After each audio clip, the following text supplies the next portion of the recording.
Hey everyone. So I'm gonna start slowly. So my name is Peter Jausovec. I'm a consulting member of technical staff at Oracle. If you're wondering what that means, I'm a software developer. I basically write code, but I have this nice and long title. Prior to Oracle, I spent about 10 years at Microsoft, where I was working with Azure and cloud. And in the recent year or so, I was mostly working with Kubernetes and microservices. So today I'm going to talk about modernizing your existing applications using microservices. Before we start, you've probably seen this. As the previous presenter said, whatever I say, I'm lying. So anyway. So how many of you have heard about microservices? All right. Anyone building them already? Right, running in production as well. Yeah, all right, that's good. So I'll spend a little bit of time explaining what microservices are, just very shortly compare it to how do they compare to monoliths.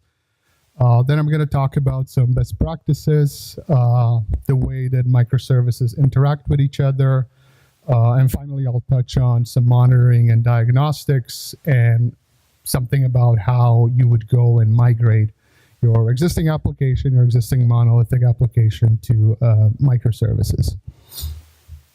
So what is a microservice? If you, usually when people talk about microservices, they compare it to monoliths. So if you think about a monolith as a bunch of functionality or capabilities built into a one process or one executable, you can similarly think about microservices as a single capability and a single app or a single process.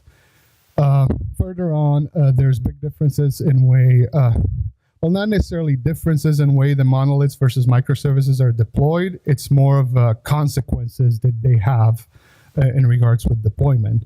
For example, if one part of your monolith, you make a change to one part of it, you can't just ship that one part of it. You have to ship and deploy and package the whole thing, and then you can release it. With microservices, since you basically sliced your monolith into different pieces, you can deploy each piece separately. So you don't have to deploy the whole application. You can just deploy your shopping cart, for example. You can just scale out your recommendation service. You don't have to redeploy the whole thing. Also, one thing I want to mention is micro does not necessarily mean that the service is smaller. It has to do more about the complexity of the code. So you can think about microservices being less complex than probably huge monoliths are. They still have, same as monoliths, they have business logic, they have a data store, and they also expose a well-defined API. So some of the best practices for building microservices, just treat them the same way you would treat any other product that you're building. It has its own code base, it has its own release schedule, its own versioning. Basically, you can deploy and develop them independently from each other. Make sure you're thinking about service boundaries. So each microservice should have a well-defined API and well-defined boundary. And make sure you're not using or reusing any shared libraries, because if you have services depending on shared libraries, don't do that. It's very bad once you reach hundreds or thousands of microservices and you change something, or you want to rev the version of the common library. Basically, you're not in a good spot. Finally, about data handling, this one is pretty important. Each microservice should own its own data store. So if you have, let's say, an order microservice and you have a recommendation microservice should never go and talk to the order service database directly, ever, right? Always use the public API. They should always go through the public API. Excuse me. Since every microservice owns its own data store, you'll eventually run into some eventual consistency issues. So if you think in a monolith, you can update a bunch of things in one transaction. There might be multiple data stores, but you have everything in one place. With microservices, is distributed, and you have each microservice owning its own data store. It's just a mess. Don't even try doing distributed transactions, because you'll run into deadlocks and you'll run into a bunch of issues. You should perform all of your tasks that involve data in an idempotent way. Basically, if I give you an example, let's say I have a bank account service, and I call the service because I want to withdraw $100, and that call fails. So next time I call that service, it should not withdraw another $100, or it should not withdraw that $100 multiple times. So idempotency basically means that there's no effect on the systems if you call it multiple times. The way you solve this, or make it better, is to, or manage it rather, is to add a request ID to each of your calls or requests. That way the service can use the request ID and check if this message has already been processed. And if it's been processed, it's just not going to do anything. Another way you could manage this is if you're using event sourcing.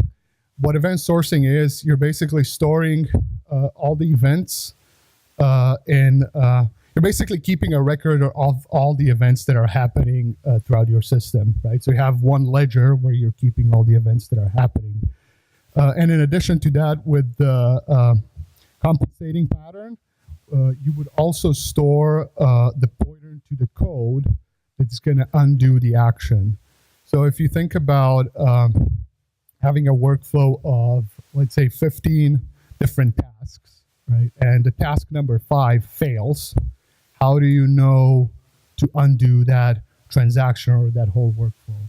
With these patterns, you know all the records, you know the changes that happen between calls.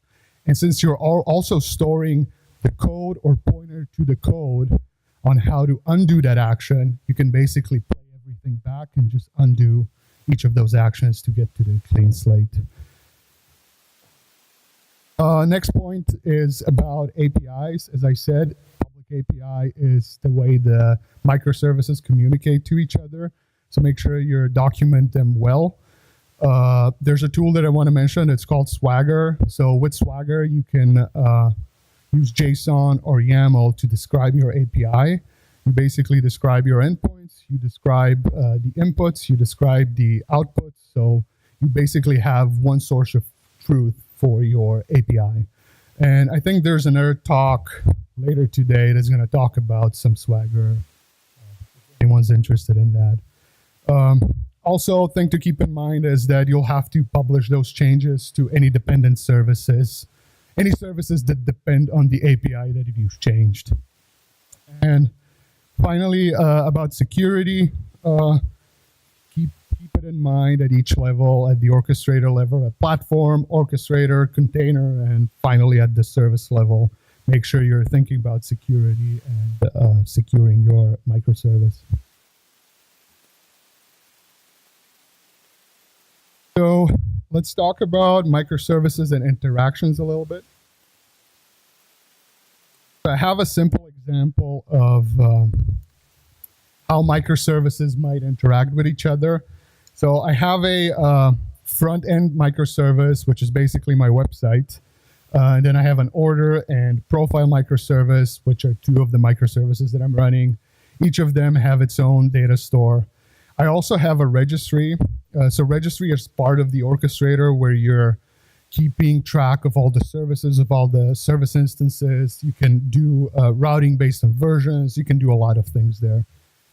Finally, there's a diagnostics part where all the microservices basically send their diagnostics data. And if I would hit the load balancer would serve me up, would basically hit a front-end instance of a front-end microservice that would serve me up the website. That website if it wants to call, for example, the profile service, it would go through the registry service. Registry service will resolve the actual service address, and then it's going to just forward the call to the profile service. Similarly for orders, or if any other microservice needs access or wants to call any other service, it would go to the registry to figure out its address. Finally, all of the microservices are pushing data to a common diagnostic store. So you can go and look at all the logs later. I mentioned the service registry and discovery a little bit. The point here is, if you think about a monolith and you're breaking up your monolith and you end up with hundreds of microservices, the service registry and discovery needs to be highly available and scalable. You don't want that to be a bottleneck in your system. Also, it should support service announcements and API lookup, as well as notifications and health checks. So for all of your microservices, you should, and I highly suggest you do that, it's a good practice, implement a health check. For example, for my order service, I might have an endpoint called health.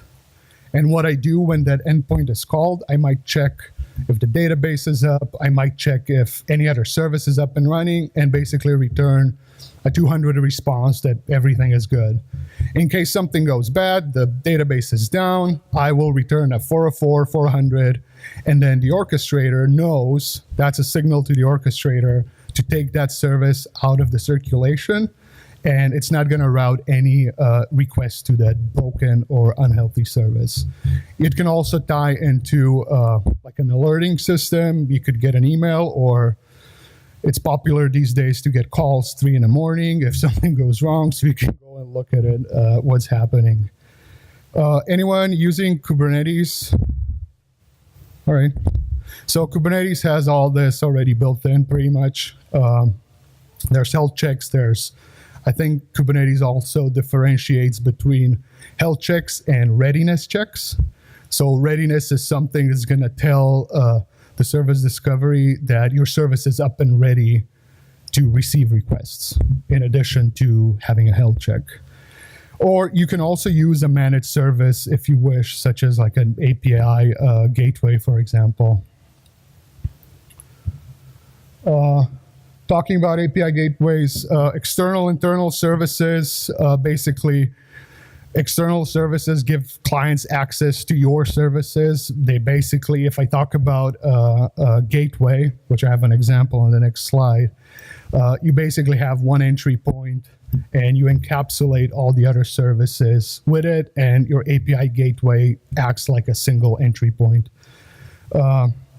Next point is the internal services, again, run inside your cluster or inside your system. They're only accessible from the other internal services. And there's no, it's all up to you what protocols, what serialization you want to use, just optimize for performance, right? There's no outside requirements for it. Here's the gateway pattern that I mentioned. Again, person sitting at a computer hits the load balancer, it's going to hit the API gateway, and then the API gateway will basically do the correct routing to the microservice it needs. Keep in mind that this might introduce a single point of failure. You also have to maintain this if you're writing your own. There are probably some managed API gateways out there that you can use. They have a lot of diagnostics and logging already built in. Just keep in mind it's a good pattern if that's what you need, pretty much. Some more about communication between services, more communication, of course, more data flowing. Usually the protocols between services are HTTP and HTTP2. Internal services can also use TCP or UDP. If you're doing a lot of serialization or deserialization, that can be a bottleneck. Imagine having 10,000 services calling each other, each of those services doing some serialization, deserialization, it can become a bottleneck, right? So distributed systems will introduce things that you haven't thought about earlier before, right? They can take something that's a small thing in a monolith might become a big thing in a microservices architecture. Therefore, make sure you pick your serializer wisely. In addition to JSON, look at the protocol buffers or flat buffers. And I'm assuming you're mostly Java developers? Yes? Anyone using anything else or? Java, all right. So the combination of Jersey, Jackson, and what was the other one? Jetty. If you use this combination of tools, you can get pretty far. They're pretty good and well implemented. So if you're starting, this is fine. So talking about more communication and more services, it basically means that you'll have to think about retry policies, failures, how to recover from errors, all those things. Here are some of the patterns. The simplest one, or the first one that you should probably implement, is a retry pattern. It's fairly simple. You call some endpoint. If it fails, you're going to retry. You shouldn't be just blindly retrying indefinitely, right? Because you don't want to strain the system. So you implement a retry policy that says, after each call, sleep for example, after the first failing call, sleep for 1 second. Make another call. If the second call fails, sleep for 3 seconds. You're basically doing a back off, right? And then finally, if it fails on the 5th time, just fail, throw an error, and say, I don't know how to deal with it, right? Second pattern here is a circuit breaker pattern. So to explain the difference between retry and circuit breaker, let's take that you have an endpoint that reads some data from the database. With the retry pattern, you're basically calling the endpoint, and the endpoint is going to try and call the database, and it's going to fail. It's going to sleep, it's going to call again, it's going to fail. So what the circuit breaker does, you basically define a threshold. You say, I want this circuit breaker to trip after 5 failures, right?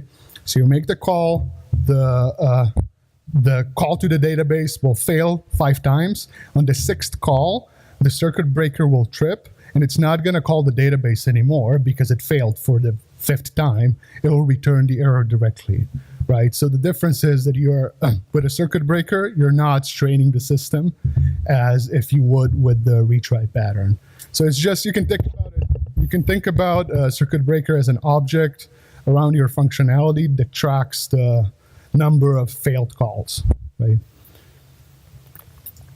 Finally, bulkhead pattern. The idea here is that you would partition your services. For example, you could have your warehouse management services in one group, and you could have your financial services in another group, which you would have anyway, but just for an example. The idea here is that if any of the services in the financial group fails, you don't want to bring down the warehousing system or warehousing services. So you would use this pattern to basically isolate the services and group them differently so they're not impacting each other.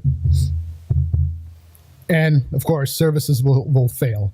If you have one monolith, one binary, if you wish, with microservices, you have hundreds of them. 100 binaries, more communication, they'll fail. Like your hard drive will die, someone will pull the plug somewhere, something will happen. So plan for it.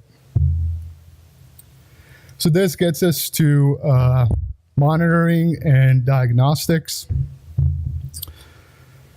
The most important thing here is to make sure you're defining a common logging format. And make sure you do that when you start implementing your services. Like don't wait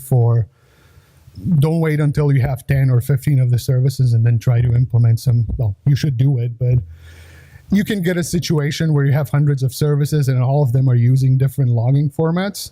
So your next couple of months are basically going to be spent implementing parsers and implementing converters from one format to another format. So it's extremely important to have a common logging format across all of the services. In terms what to log, there's no like any special things that you should log. Log whatever you've been logging before, any user requests, any failures, stack traces, the service heartbeat if you wish. What I always like to say here is that if a service fails, for example, if I get a call 3 a.m. and I need to look at the failing service, I don't want to go to the code. I want to go to the logs. I want to try to debug it from the logs first. If that doesn't work, just revert to the previous version. But make sure you have good logging in place that will help you debug your service without looking at the code. You should also aggregate the logs for the entire request. I'll show an example on the next slide, and use a centralized system where you can go to look up all the logs from your system. You can also log performance data. So you can also start with that. You can see the trends, and you can see if there's any perf issues system-wide. And the last point here is make sure you're logging a baseline, or you define a baseline for your service. Like this is the normal service status, because once you have that, then you can implement alerts on any difference from that baseline. Like if it's easier to do that if you know what the healthy state means. Like if having yeah, you could do that. Yeah, you could do response time, and then you can say if the response time is greater than 3 seconds, whatever, I know that something's wrong there. Yeah, there's other things that the other thing is like response time of 2 seconds might be good for you. You know what I mean? Like if you're doing some intensive operation, 2 seconds is not that bad, right? So that's why you need to set a baseline to know like if my calls are 2 seconds or less, then it's all good, right? If it's more than 2 seconds or if it's 5, then something's wrong. Or you can translate that to milliseconds if you wish. Yeah, yes. So here's an example of how you would log or actually use activity and correlation IDs. Again, that's me or someone sitting at a computer.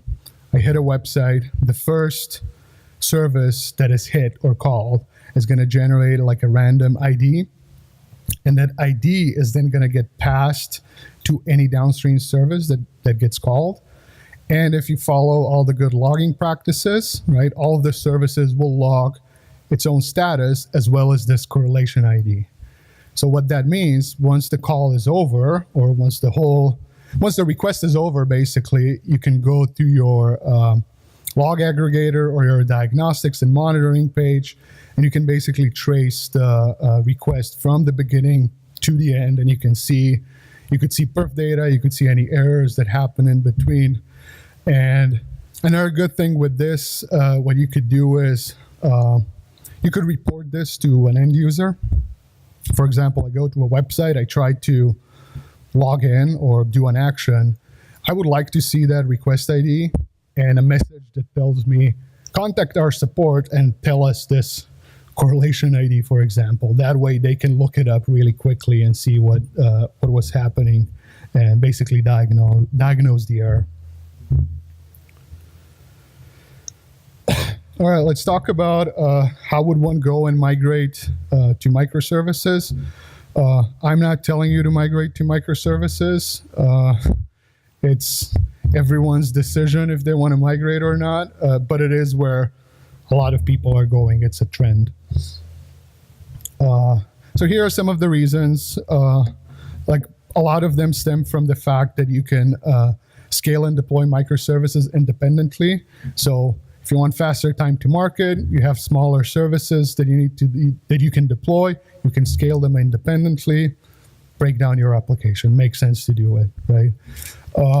Another point is, let's say you have a portion of your application and you want to rewrite it because there's better libraries for it, or there's some better frameworks, but it's not in the language you're using, right?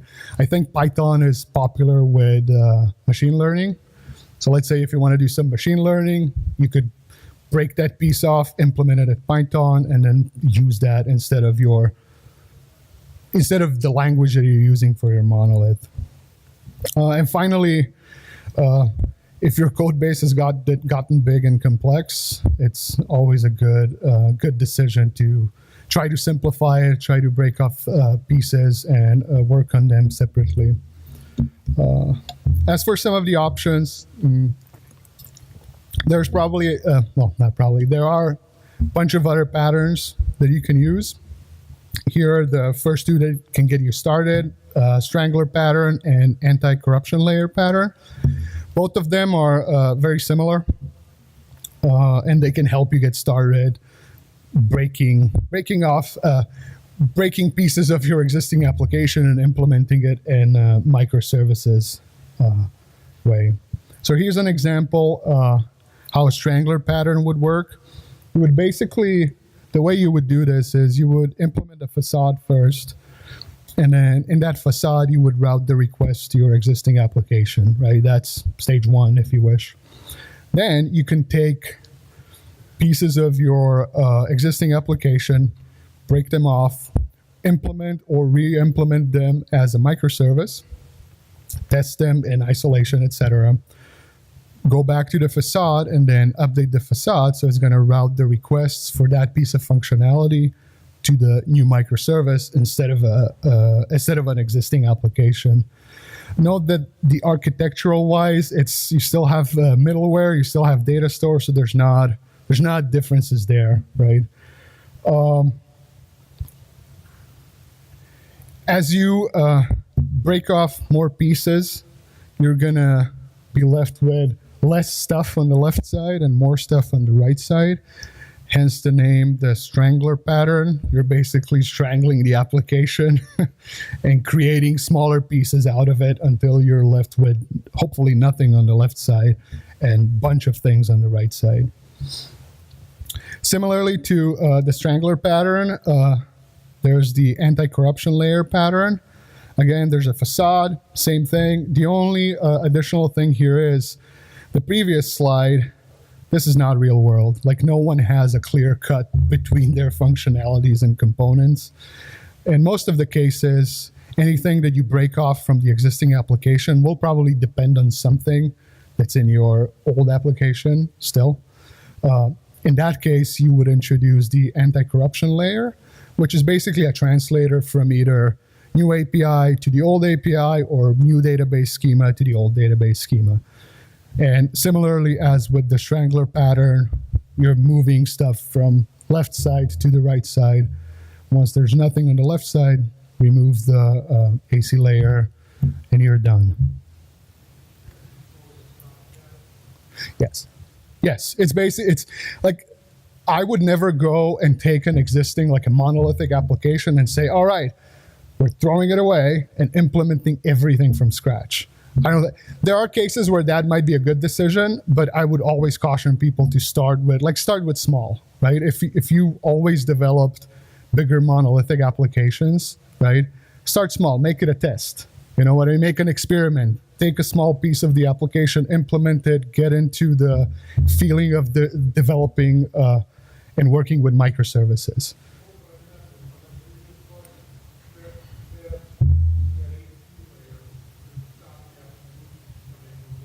Exactly. Yes. As you're transitioning. So once you don't have anything on the left side anymore, right? Once you moved everything to the microservices, there's probably no need for that piece anymore. It's just a stopgap for the new stuff to talk back to the old stuff. So welcome to the distributed computing world. A lot of communication, more services. Your performance of the system might go down, so be aware of that. There's going to be more error checking, more resiliency that you have to think about in regards to your services. Services are also harder to test.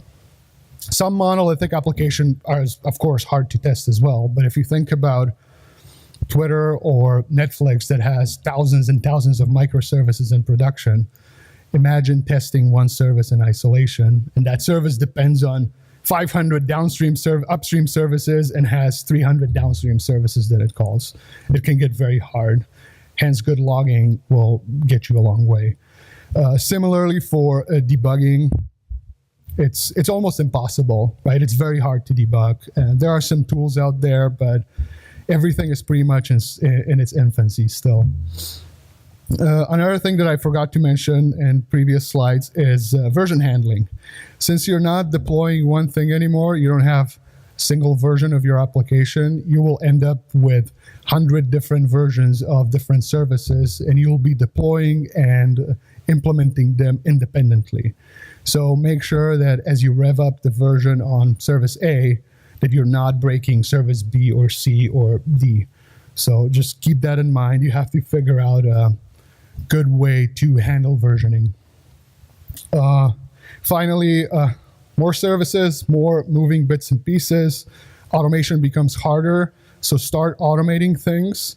Even small things like builds, deployments, everything, make sure you have scripts, because your ideal state would be you press a button and you deploy the service to production without any interference from another human. That would be the ideal place. Not all of it is that bad. Like being on the side where I was developing microservices, it gives you more freedom as a developer to pick the languages and pick the frameworks you want to use. If you're a Java shop, you don't have to force the Java language on everyone if it doesn't make sense, right? If something makes more sense to be written in JavaScript or Go or Python, go for it, right? Just make sure you have a well-defined API and the services can talk to each other through the API. It doesn't matter what's underneath. Also, I mentioned this before, you need to get to a state where you can develop and deploy services faster. So you've probably heard stories of, I think it was Netflix, that either Netflix or Amazon, where if you get hired by Amazon, you're supposed to publish to production the first week you're there, right? So they have microservices and everything. So fixing a bug and deploying to production should be just like doing F5 or running something locally on your machine, right? So you want to get to that state because you can fail fast, but then you can also revert back to a previous version really fast. Like in Microsoft, for example, when we were running some services in production, as I said, my first thing when I got a 3 a.m. morning call was look at the logs. Is this something that I can fix by scaling up the service? If not, I'll just going to revert to the previous version and that's it. I'll look at it in the morning. I don't want to spend time. But in order to be able to do that, you have to have good tooling and good processes in place, and everything needs to be automated. Be flexible. Let your team pick the languages, as I said, frameworks they want to use. But make sure you provide some standards as well, such as logging standards, because you don't want to be in a chaos, right? That just invites chaos. Finally, your services will fail. So always assume failures and build for resiliency. So I'm going to show you a simple demo. Just going to try to, I don't know if I can talk here and then do a demo there. Oh, perfect. Look at that.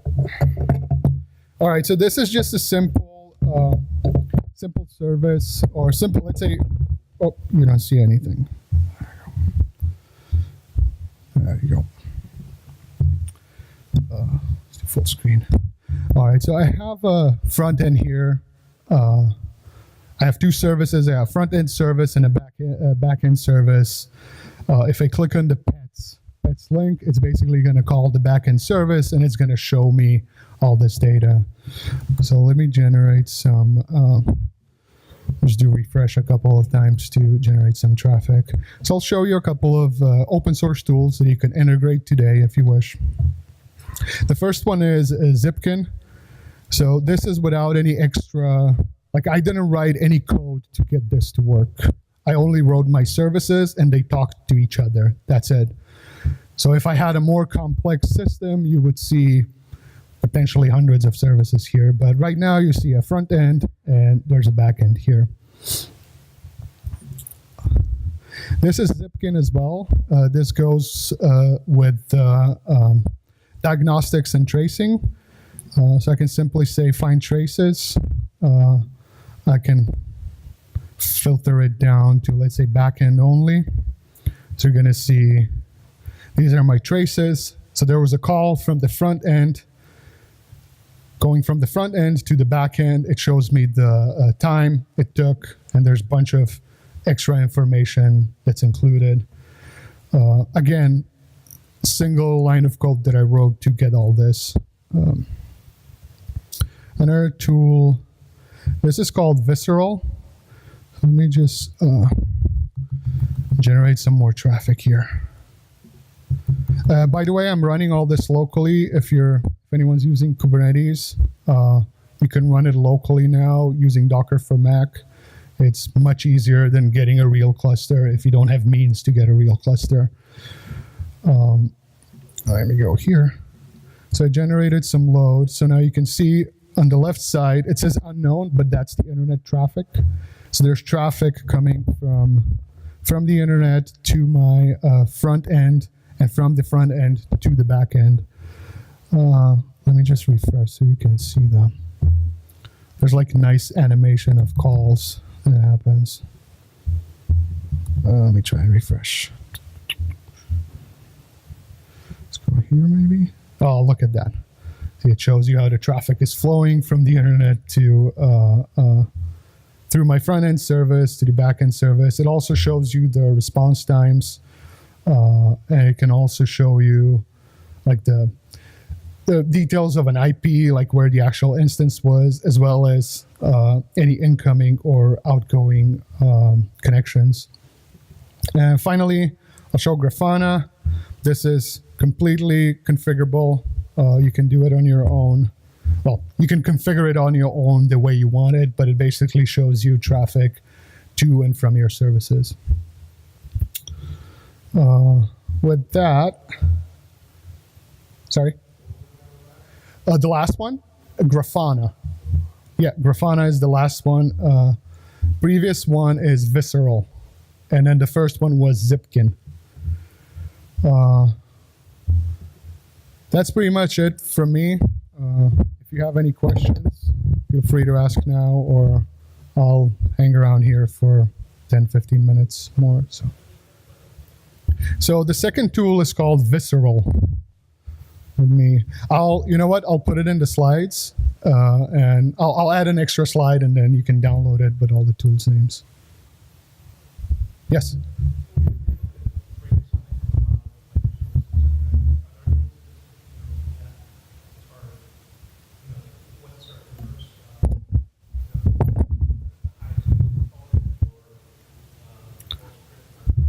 So, so the question was what to look like. How do you start basically breaking off? Do you start with the highest used, or what is the...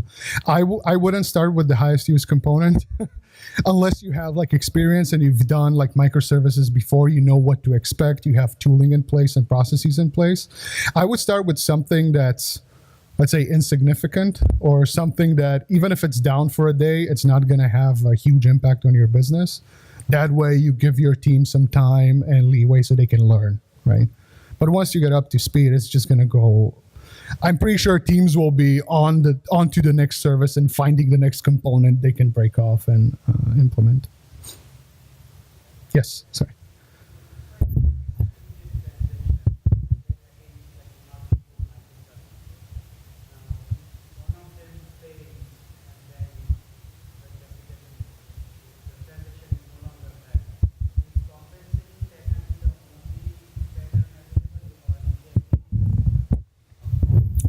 Nothing else comes to my mind right now, but that's one way that you could implement it. I can, if you want to talk afterwards, we can discuss it more. But I don't think that's definitely not the only pattern that you can use. I'm pretty sure there are others.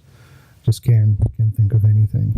But the idea is pretty much the same. You're storing your events and you're storing the information that's needed for you to revert that event.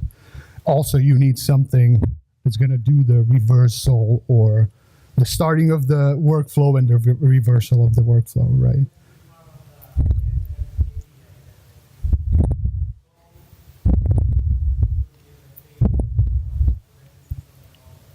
Yeah, so what I would do is you would probably make the calls at the point that it fails. You might need to call another service or publish an event that says transaction with this ID failed, and then another service might pick that up and say, oh, I'm the transaction cleaner service or controller or whatever, and that service would go and look at the event data and just replay everything back in reverse and revert or undo the actions that the microservices made.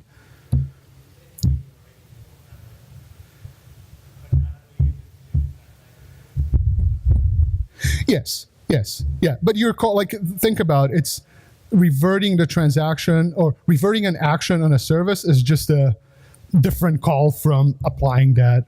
You'll be basically calling the same service again, it's just with a different operation, right? Sorry.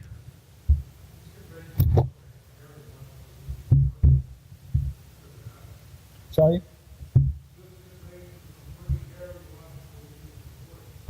Yes.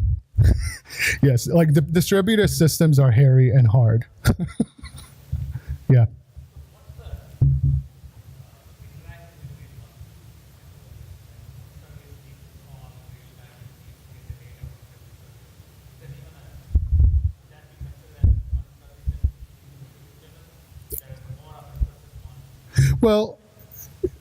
Well, again, it all depends how you break off and formulate your services, but you should always go through the public API, right? Always go through the public API, and that's how you talk. Like a service, if you think about the API gateway, for example, right? A service A, right, will call through the API gateway to say, I want to reach service B and get some of its data. So the gateway will figure out which instance of service B to call, and you're going to get back the information, right? If there's again, depends on your application, right? Ideally, you would have one service responsible for, let's say, one table in a data store, right? Like you would have a user service, and that user service would know how to create a user, delete a user, whatever, right? Everything user related. If there's an order that needs to be created, it's going to go in the order service, right?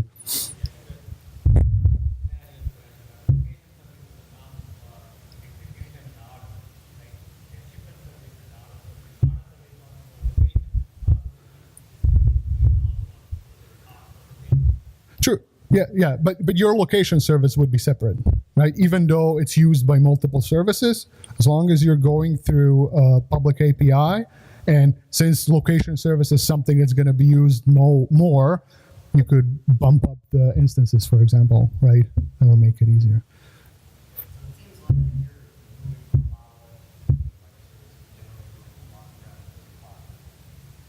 Sure. Yes.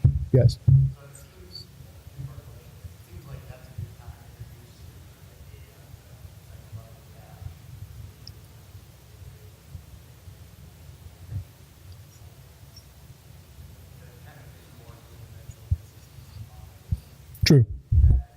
Yeah, I would say that you can do. Like it gives you an option to rethink. Like you know how it is whenever you finish a product, you always go back and it's like, oh, if only we could do this differently or change it, right? This is your opportunity to do something different if you.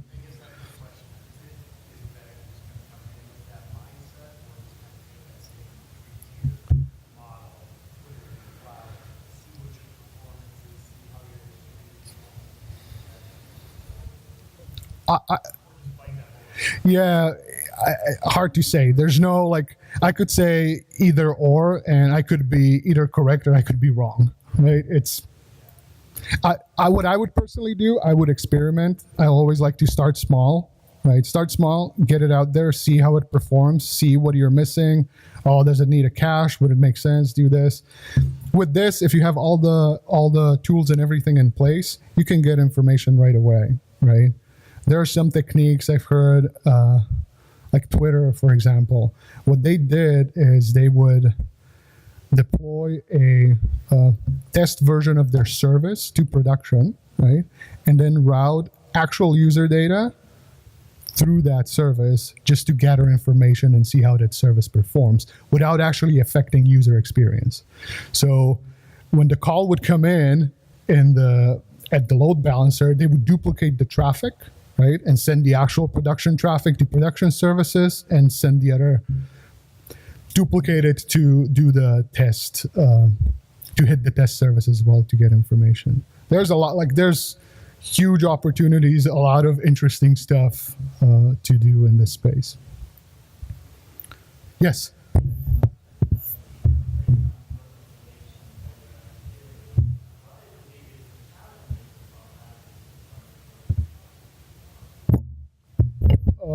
So what are the biggest challenges from moving from monolith to microservices? I think it's a mindset. Like at least 10, 15 years ago, I'm talking about my experience at Microsoft, right? All the shipping period was a year. Like I worked in Visual Studio and we would start on January and we would ship the next year. So there was enough time to do planning, do testing, we had enough time. We would spec everything out, et cetera, et cetera. Today, you cannot do that. Like you're gonna lose because someone in Silicon Valley or wherever is gonna spend their weekend and come up with something and just gonna ship it and just gonna try it out, right? So I think to go back to your question, I think mindset is one of the things that might be hard to, how are we gonna just ship this and then without rigorous testing and everything? Theoretically, your users will be testing the product for you, assuming you have good monitoring things and everything to catch those errors, and you have a good fallback to fall to if your service fails in production, for example. That's one of the things. The other thing is the whole distributed nature. As I said, there's a lot of connections going from a lot of different boxes to a lot of other different boxes. That's challenging as well to understand and actually work in that area. And there was one other thing that I wanted to, yes, tooling, right? Tooling, there's a lot of tooling and stuff out there, but it's still not perfect, right? It's very hard to debug, for example, a microservice. I can run it locally, but that's not the same, right? It's not the same environment. I want to run it inside my cluster to see how it behaves, right? So hope that answers the question. Yeah. Yes.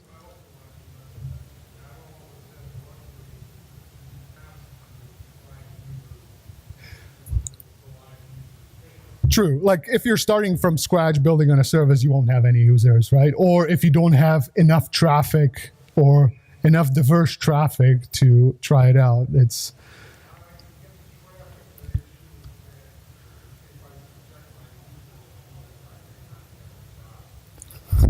Well, the idea here is that you're just duplicating the traffic, right? So the actual user is not going to see anything. But again, to get to that state, you have to have infrastructure in place. There goes to the tooling is not mature enough, right? Hopefully, one day, it would be nice if I can just go to my monitoring dashboard and say, now send all the traffic from, duplicate all the production traffic that I'm getting and just send it to this set of microservices. It's going to figure out the reads and writes from a database. That's the first challenge that you're going to hit, right? Okay, so user logged in. Which database do I read? Do I read the production database? Or user bought something? How do I don't want to touch production data, right? So there's a lot of challenges, right? But a lot of new things that you can work on and experiment with. So. All right, we're out of time. I'll hang out here for a couple of more minutes if anyone has more questions. Thank you.